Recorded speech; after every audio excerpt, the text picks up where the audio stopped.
Hello and welcome to this video tutorial, brought to you by tastytunes.com. In this tutorial, I will be demonstrating how to introduce objects, color, and effects into my Adobe InDesign project. So here I am in InDesign with my current composition, and this is where I left off in the previous video, where I demonstrated how to modify images from InDesign in Adobe Photoshop and Illustrator. Now let's take a look at the finished composition. And I'm going to press W on the keyboard to toggle into preview mode. Now I can see things more clearly. Now taking a closer look, I can see we have some color on the header text. We have a key line separating the header from the paragraph text. I have what appears to be a lighter shade of black on the paragraph header text. I seem to have a gradient background. And looking on the bottom, I have this dark grey bar spanning the width of the page. Coming over to the back page, I have a yellow colour header that matches the bike image. I have a dark gradient background, and the text is white now on top of this. Coming in closer, I have these yellow circles for bullet points, and looking both at the circles and the racetrack graphic, I have drop shadows applied. And I have another keyline stroke. Coming over to the cover page, looking at the header, I can see that this is white and the CBR part of the text has this green effect applied. Under this is another keyline stroke, and coming down to the bottom of the page, I have a white Honda logo with a drop shadow. If I come to the inside spread, on the first page I can see nothing has changed much to the grid of images, but now we have the same grey bar at the bottom of the page running across all three pages. On the next page, all the header text also seems a little lighter. I have a series of keyline strokes, and these appear to be neatly separating the images and text. And again, we have this gradient background. Coming across to the last page, behind the table we have this black background, and the text is now white on top. Looking closely at the table, we have strokes between each row. We have another keyline under the header, and each bike image has a stroke applied to their frames. Okay, so quite a few things going on there. I'm now going to demonstrate how I can do all this. So back in my current comp, I'm going to make a start on page 1 here, with the nice bold text, and I'm going to incorporate some color. So I'm just going to zoom in. So first I'm going to come over to my Swatches panel down here in the right. If you don't have the Swatches panel visible, you can activate it from Window, Color, and select it here. So I'm going to expand this panel a little so I can see the contents more clearly. So in Adobe InDesign, when you create a document from scratch, by default you will have these swatches in the panel, a few common colors. But if I want to get more variety, I'm going to have to add these and create them myself. If I take a look at the finished comp, I can see I have lots more swatches here. So how were these added? So back in my current comp, if I come to the Swatches panel and click on the top right button on the panel, I can choose New Color Swatch. Then a Properties window will appear. Here we can customize a few properties, starting with the color type. I can choose between process or spot, change the color mode. Now primarily it will be either RGB or CMYK, but you also have a vast choice down here, but we are not going to worry about that for now. Then depending on which you choose, RGB or CMYK, in this case I'm going to choose CMYK, I can toggle the values of each part, cyan, magenta, yellow and black. So I'm just going to toggle a few of these until I get a particular color, and then I'm going to press OK. Then this will be placed in our color swatch, and we can see it right here in the swatches panel. If I double click on this again, I can pull up the same properties box and make further changes if I so wish. Now, normally I would not create swatches in this way. I would normally compose my artwork in Adobe Photoshop and copy the color values from Photoshop and paste them into my properties box. Now, I don't want this swatch, so I'm going to drag it into the trash bin like so. Right then, so now I want to get some colors that I'm going to use in the header text. Now looking at my overall composition, I would really like to get some colors out of the bike images I already have on my composition. such as some of the colours in the bike images here on page 5. So how can I do this? Now, I want to show you a neat little trick. I'm going to zoom into these bike images here like so. If I come over to the menu and select the eyedropper tool, I can move my mouse cursor over a particular image and then a particular colour of that image and click to select. And I'm going to select this purple blue here of the motorbike. And upon click, notice now in the menu at the bottom, the fill colour has now changed to that same colour blue from the bike. Pretty cool. So now what I need to do is come over to the menu, right click on the fill colour square and click add to swatches. And there it is in our swatches panel, a brand new swatch. If I double click on this, we can then take a closer look at the values that make up this colour. If I want to, I can uncheck the name with colour value box and name the colour myself, but I'm just going to leave it as is for now and click OK. So right then, with that principle, I'm going to gather more colours. So I'm going to grab the eyedropper tool and select this orange colour here and add this to the swatches panel. Then I'm going to select this blue, then select a red, then select a green, then this purple, then a grey, and then I'll take the yellow from the back page image. And that will do it for now. So now we have lots of new colours in our swatches panel to choose from. So coming back to my page 1, I'm now going to select my text frame here with my selection tool and double click to now activate the text tool within. I'm going to start by selecting just the top line, and with this selected, I'm going to come over to my swatches panel and select a colour, in this case a dark blue. And if I just click off that selected text, I can see that the colour has now been applied. Excellent! Now I'm going to select the next line, clicking and dragging like so, and this time I'm going to go for an orange colour. And again click off, and there it is in orange. So I'm now going to go through the rest of this text, doing the same thing, selecting the text I want, and then choosing a colour for it.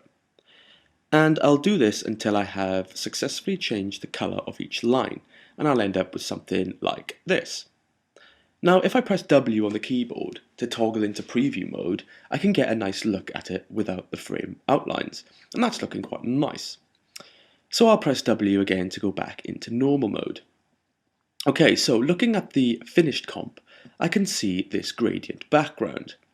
So back into my current comp, I'm going to come to the menu and select the rectangle tool. Then I'm going to draw a tall frame down the side of my pasteboard area like so. And you will see it will fill this with whatever colour I had currently selected. Now I need to come to the menu again and this time select the gradient swatch tool. This is about halfway down, so I'm going to click this. Now notice how my mouse cursor has changed to a crosshair now. Well, I'm going to move into the block I just created, and in the frame I'm going to click and drag down like so. And now all of a sudden we have a black and white gradient. Now if I come to Window, Color, and select Gradient, I can now see the gradient panel, and I can customize the gradient. If I want to change the color of the gradient, I can simply drag a color swatch from the swatch panel into the gradient like so. And if I want to remove a color, I can simply click and drag out like so. In this case, I want to keep it black and white, and I can close the gradients panel for now. So now with the gradient strip selected, I'm going to select the right middle pointer and drag it across the entire 3 pages. Now because it's the most recent item on the composition, it is set above everything else. Next I'm going to right click on my object, scroll to Effects and select Transparency. Now I'm going to change the transparency to 25% and click OK. Now we can see the artwork under this, of course, because it's transparent. Lastly, I'm going to right click again, scroll down to Arrange and click Send to Back. Now all the artwork will sit on top of my gradient background. And if I press W on the keyboard, I can see this in preview mode. It's looking okay. So pressing W again, I will bring back to normal mode. Now I'm going to need this gradient background on the other spread as well. So now I'm going to simply copy and paste this gradient onto the next spread. I can do this by selecting the frame with the selection tool, pressing Command C to copy, moving over to my inside spread. First I need to click into my new spread and then press Command V to paste. And then I'll move it into place if I need to. And again I need to right click on the object, scroll down to Arrange and click Send to Back. And now that's neatly placed into the composition. I can press W on the keyboard to toggle preview mode to have a quick look at it. And it's looking just fine. So again I'll press W to come back into normal mode. So let's come back to page 1 and now take a look at the finished composition. Next I have this keyline stroke under my header here. So back in the current comp, I'm going to go ahead and place this keyline just under the header. Now, look closely at the header frame. The frame seems to be expanding down a little. Now I want to draw my stroke in this area, so this may interfere with my stroke. So with the frame selected, I'm just going to double click on the bottom middle point, and this should snap to the bottom text line like so. Now I have a nice neat space here to work with. Okay, so for the keyline, this is easily done by coming to the menu, selecting the line tool. Now I'm going to bring my mouse cursor to the far left margin guide within my page, and I'm going to click and drag across to meet the inside margin on the right. Now I have the flexibility to draw the line how I want, but if I want a straight line, however, I'm going to have to press and hold Shift on the keyboard. Notice how I press on and off Shift, how the line goes from straight to where my mouse cursor is. Well, with the Shift button held down, I'm going to drag over to the inside margin on the right and release. And by pressing V, I can activate the selection tool and click off the stroke. And that's cool. Next, in my complete comp, I can see that the bold intro paragraph seems to be a lighter color compared to that in the current comp. Well, to do this, I can either create a new color swatch like demonstrated earlier, or I could select the text like so. Using the text tool, come over to the Swatches panel, and I can currently see that the black is highlighted, suggesting that this is the color applied. Now if I look up on the Swatches panel, I can see that there is this tint value. If I change this to 80%, then choose the selection tool from the menu and click off, I can see this text is now lighter. All I have done here is change the tint of the black to make it a lighter shade. Simple. So next on the final comp, I can see this black line that goes across the bottom of the page.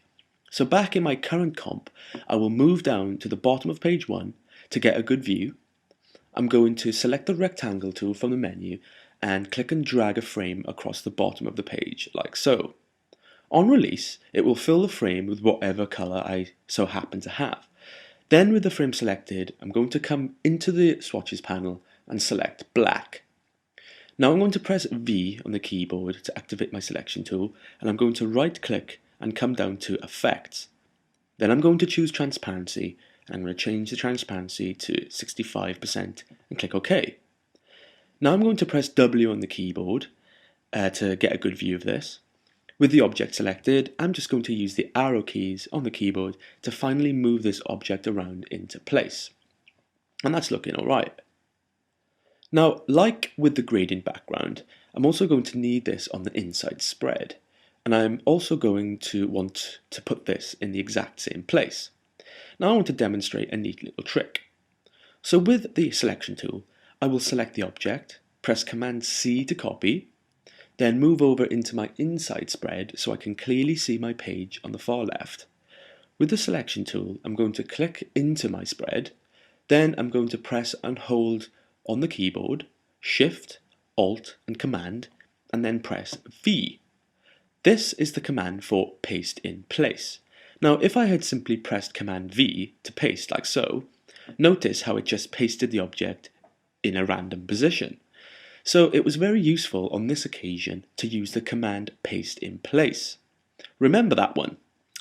So I'm going to undo that, and I'm going to come back to the selection of my newly pasted object here on the bottom of page 4, under the grid of images. Okay, so next I want this to stretch across the entire 3 pages. So with the object selected, I will click and hold on the middle right point and simply drag across the 3 pages like so. But now I can see that this object is overlapping the bottom grid images here on page 4. So with the selection tool, holding Shift on the keyboard, I'm going to select the bottom 4 images, and with the arrow keys simply move them up above the black block like so. And that's looking okay. So I'm going to come back up and focus on the back page. And on the finished comp, I can see I want what looks like a dark gradient background. So back on my current comp, I'm going to select the rectangle tool and draw a frame covering all the page apart from the image above. With the frame selected, I'm going to choose black from the Swatches panel. Then I'm going to right click, scroll down to Arrange and Send to Back. Then I'll press V to activate the selection tool and click Off. Pressing W, I can toggle into preview mode to get a good look. Now you may be wondering, I just created a solid black object and sent that to the back, but now it appears to have a gradient. Well, that is because now it is behind the first gradient we created earlier, the white and black gradient, and that has a 65% opacity applied to it. So now part of the white is on top of the black object we just sent to the back. Next, I'm going to double click into the top text frame and select all by pressing Command A and change the color to white. And with the text tool still active, I will click into the rest of the text frames on this page apart from the numbers and change all the text to white. Next, I will come back to the top text frame.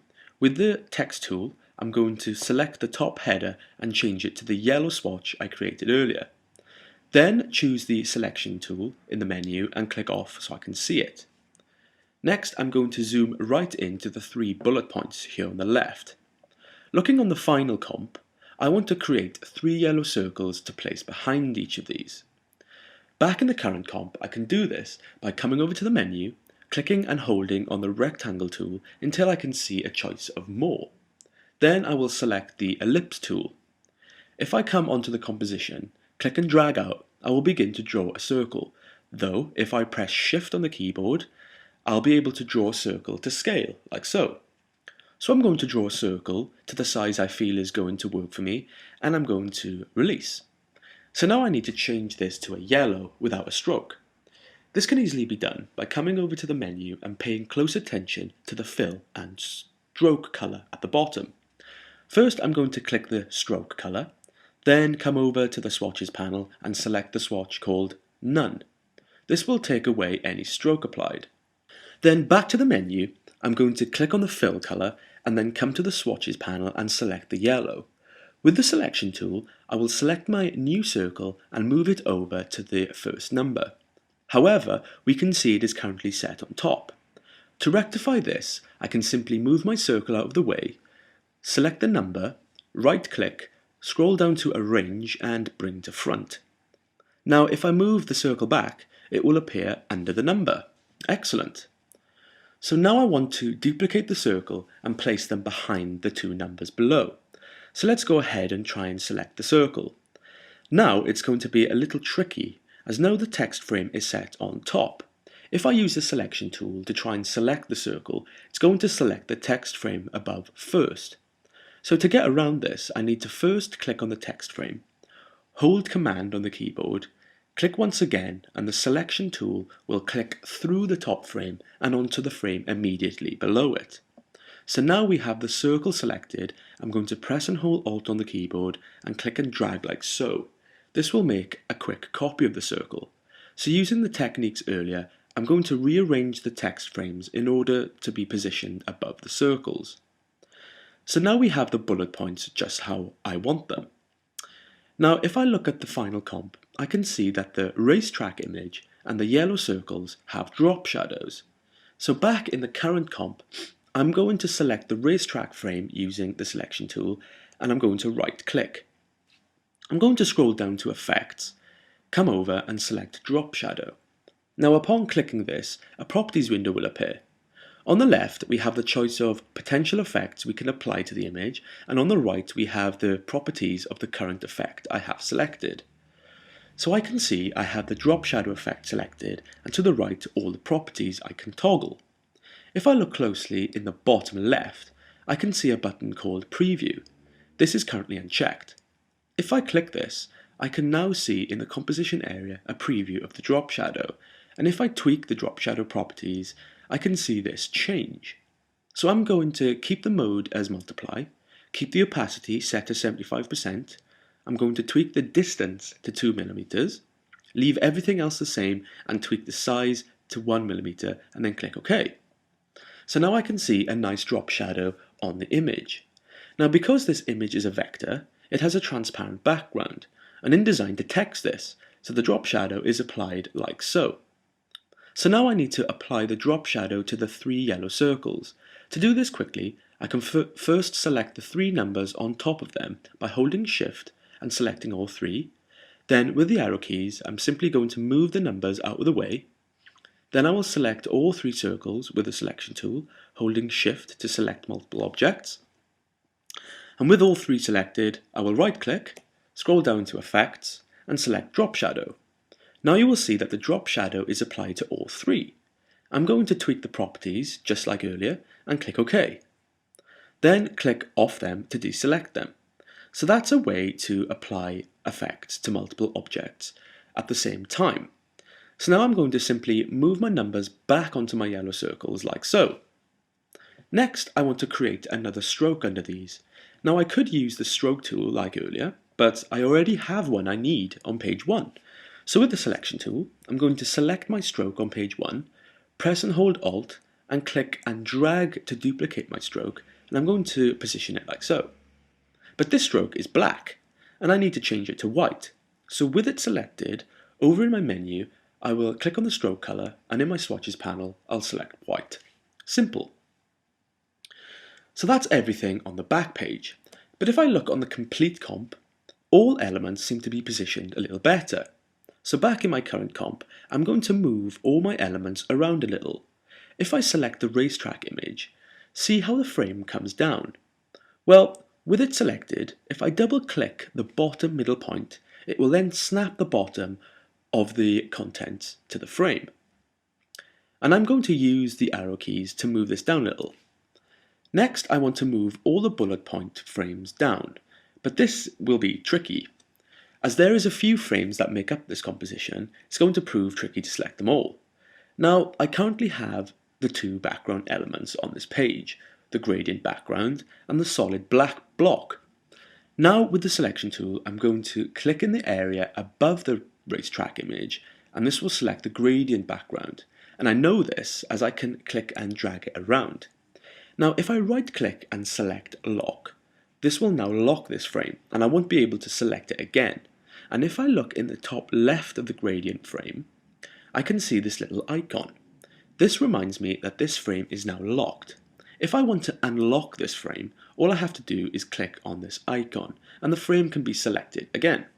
Okay, so now I have locked this frame, I need to do the same to the black block.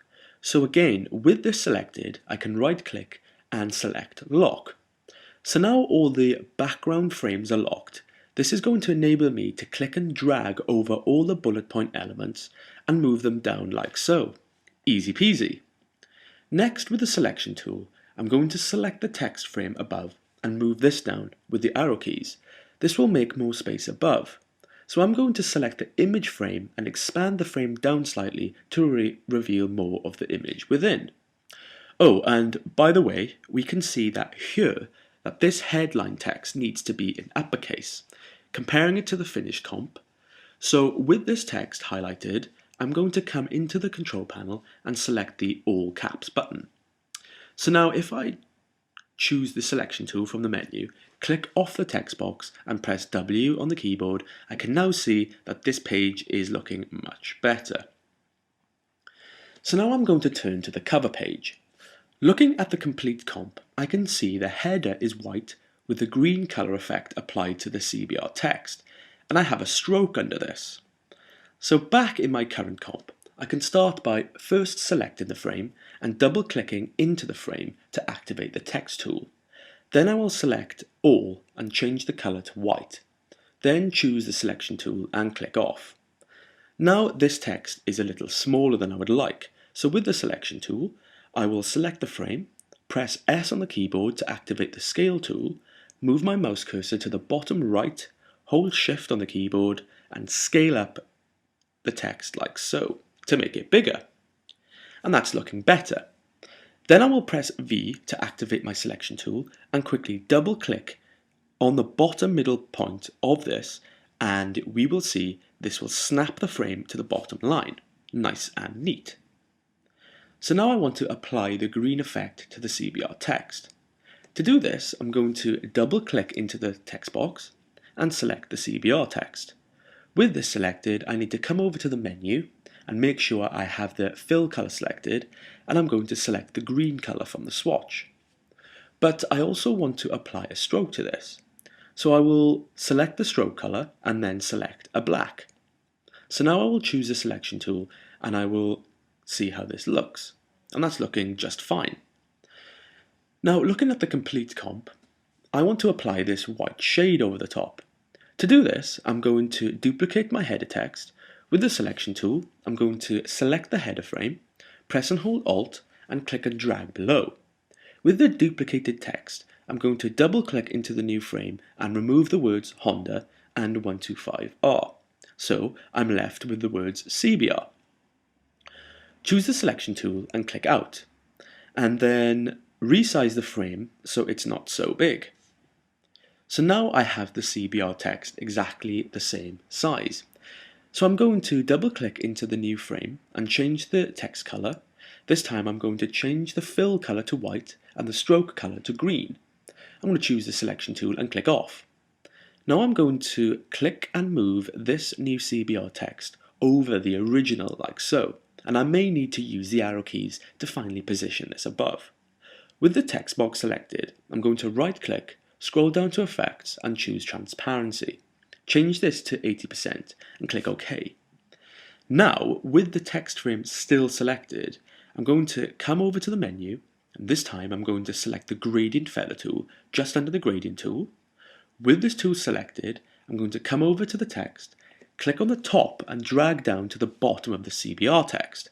And just like that, we have applied a gradient feather and applied a really cool little effect to the text. So with the selection tool, I'm going to click off this and press W on the keyboard to toggle to preview mode to get a better look. And that's looking pretty cool. But I can still see it's not aligned right to the top of my margin guide here. So with the selection tool, I'm going to click and drag over all the text, but we also have selected the image under this. So holding Shift, I'm going to click the image to deselect it, and then use the arrow keys to move it up into place like so. So next I'm going to select the line tool, click here on the left inside margin, hold Shift, drag across to draw a straight line, and on release I'm going to change the stroke fill to white, and then that completes the header composition. If I move down to the bottom of the cover page, I want to apply a drop shadow to this logo. So just like earlier, I will select the frame with the selection tool, right click, scroll down to Effects, click Drop Shadow, adjust the properties and click OK. And that completes the outside spread. So coming down to the inside spread, I can see from earlier I have already placed my gradient background and my baseline. So looking at the finished comp, I can see I am going to need some stroke lines here on page 5. So back on my current comp, I'm going to select the line tool, click on the left inside margin, and drag across to the right inside margin, holding Shift to draw a straight line and release. Then I'm going to press V to activate the selection tool, and I'm going to click on the stroke and using the arrow keys, push up the stroke to sit under my headline. So I'm now going to duplicate this line below by holding Alt on the keyboard, clicking and dragging down. And I'm going to drop it under the next header like so. But this time I want the stroke to be slimmer. With the stroke selected, I'm going to come across to the bottom panel group and select the Stroke tab. If you cannot see the Strokes panel, come to Window, scroll down and activate the Stroke panel here. So with the Stroke panel visible, the stroke selected, I'm going to change the weight to 0.25. Then I'm going to duplicate the stroke another 2 times to sit under my 2 headers and use the arrow keys to finally place them. So pressing W, I can now see this page in preview mode, and that's looking cool. But the top text is looking awfully tight up there. I need to reposition some of the elements to create more space. So back in normal mode, I'm first going to click on the background gradient, right click and lock, so this won't interfere in future. So I'm going to click and drag over the bottom bike images and header text and move down with my arrow keys. I'm going to do the same with the middle pair, and again for the top pair. Then pressing W, I can see that the top looks a lot better and less cramped. Lastly, I'm going to click into the header and select all the text and change the tint from 100% to 80% black, and this will give it a more lighter appearance. I will then do this to the rest of the headers on this page. Okay, so on to the last page. Almost done. So on the complete composition, I have this black object behind the table, white text on top with white strokes between each row, and strokes around the images here. So let's do this on the current comp. So I'm going to start by selecting the rectangular tool from the menu, coming over to my page and drawing a frame over the table like so. On release, I will have my new frame, and I'm going to change the fill color to black and change the stroke color to none. Then I'm going to right click and center back, but notice I still have a gradient here. Well, this is because sending to the back, I now have the gradient on top of it, which is 65% black and white. Now I'm going to have to send the gradient frame again to the back behind the black frame if I'm to get rid of the gradient effect. But currently the gradient background is locked, so if I come across to the top left of the gradient frame, I can see this little lock icon. By clicking this, I will release the lock and I'll be able to right click on this and center back. Now back to the last page, and I can see that the gradient effect is now lost and I have a solid black frame. Excellent. So now with the text tool, I'm going to click into the top frame, select all and change the color to white. Then I'm going to click into the top left frame in the table and click and drag down to the bottom right frame to select all the contents. Coming over to the menu, if I look closely under the color squares, I have 2 little icons. On the left is the Formatting Effects container, and to the right is the Formatting Effects text. I need to click this little icon as I just want to change the text. Now I will change the fill color to white.